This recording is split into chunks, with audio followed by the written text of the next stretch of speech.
Kakati muzeeyi Bidico, gwe olabye ku mirembe gy'abakabaka bameka?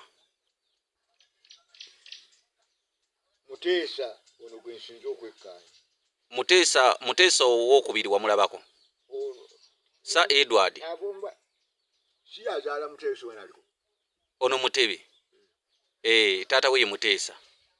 Oyo era gwe naweerako n'omusolo omuberebe. Kabaka Muteesa. Olwo omusolo ng'oguweerawa? Muno mu Busi. Nze nakulira muno mu Busi era wano wondaba wano. We nakulira. Wano ye wakulira wano? Kuba n'ennyumba yo yiiri ngiraba. Owangaaliddemu nnyo muno. Owangaaliddemu. Nze muno w'olaba muno. Egundi amawaŋŋangusa ga Sir Edward Muteesa agaasooka gaakusanga ludda? Gundi we gavana we yamuwaŋŋangusiza. Nali nga ndi wano ndi muzaale nga ntandise okukulaako. Era n'oyo Cowen ayatwala Kabaka. Yajjanga kuno okulaalika abantu okutema pasipalamu. Basiba ettaka okutagenda ku nsozi. Nga ntunula wano. Kale kyewuunyisa. Nga ndi kuno.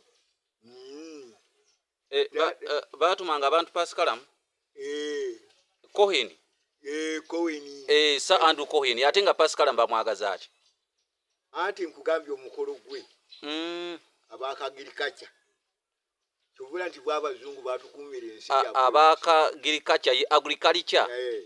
Kyovula nti ffe abasajja abeeru baali batukuumidde eggwanga lyaffe. Kakati singa kakati wano singa ebisalosalo ebiri kasozi kano nga binene nga basibako pasipalamu.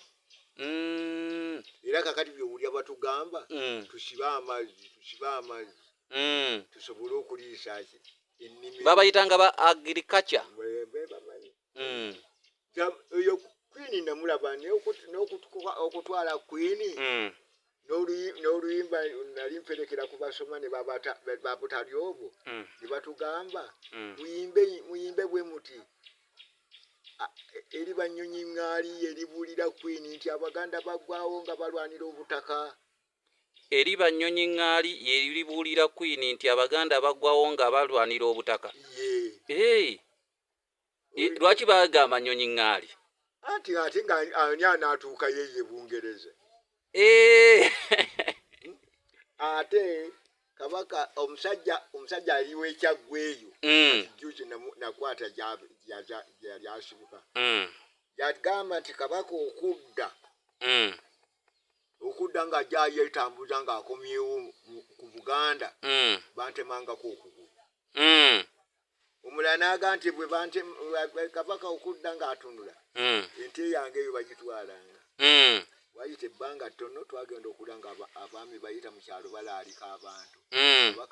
Kabaka akomawo. Nange nze kennyini obujumu neŋŋenderako okugenda okulongoosa olubiri. Mu madda ga Sir Edward 1955. Awo netugenda kwe kulaba olubiri nga bwe lufaanana. Kati twali tuli awo nga baga nti ku nnaku gundi Muteesa akomawo abantu ne balaalika abantu bonna n'obuli ekintu ekyali mu kisaawe kyokka abantu baafa. Kubanga baagenda nga ne bakusindika ate ne bakulinnya wansi nga bajja okulaba Sir Edward ng'akomawo nga tannaba kutuuka. Era okutuusa tuba tuli